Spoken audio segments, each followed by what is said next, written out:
Pali and the Indian culture, what you mentioned. So thank you very much for that. Now in terms of how to subdue your mind and how to eliminate all the, how not to accumulate negative actions, and how to engage as great virtues as possible. To make it very short, the thing is that, say, the clearer you see of the whole here, the clearer your mind is. So there you have a confidence. The object, you interact with the world. So here in this case, it is the audience, is the object. And then what interacts with this object is my mind. So my mind, in the process of interacting with this external object, then all these emotions arise in me, positive, negative, neutral, and so forth. And then that determines whether I'm happy or unhappy. If I'm unhappy, I behave in a particular way, which could be very destructive to others. Whereas if I'm very happy, I may behave in a very gentle way, nice way. So that is all determined by a mind.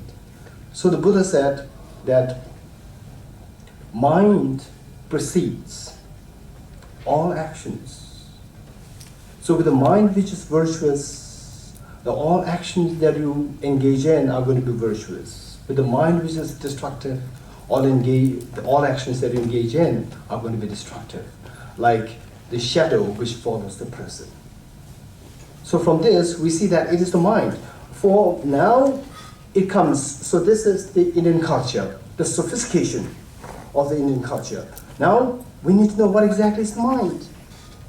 So there's the whole genre of psychology coming into being. What is this mind to be tamed? And for this mind, when interacting with an object, we should know what exactly the object is. So whether the object which we see truly represents what it is, does it represent the reality? Or the way I see is very different from how it really exists. What is the reality out there? So this is the ontological, exploring the ontological reality, which is philosophy.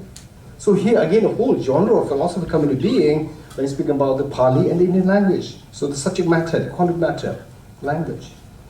So there, finally, what I like to say is that more refined you see of what the reality, ontological reality is, and more refined you see of the internal world of the mind, the psyche.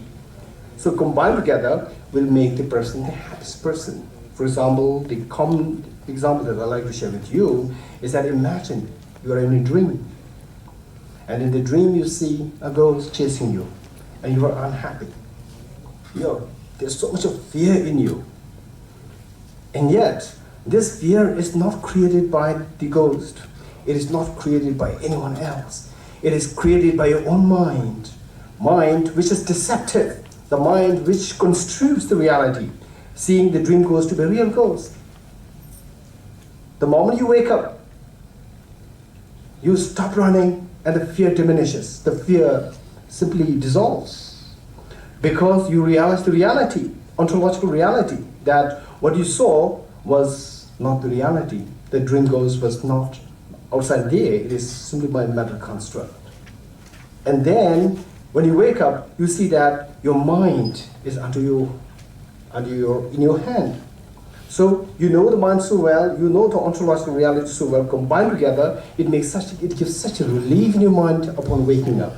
So here, the subject matter of the Indian culture, that is to discover what the reality is and to make your mind most refined so that you will be the most happy person, and because you are happy, you will be gentle towards others. So this happiness will be shared with all others. So this, I think, is the subject matter of the conference here. So all the participants, I really would like to convey my heartfelt gratitude and heartfelt congratulations to all of you taking part in this conference, and best of luck, and particularly Professor Upender. Thank you very much, and all the organizers. Thank you.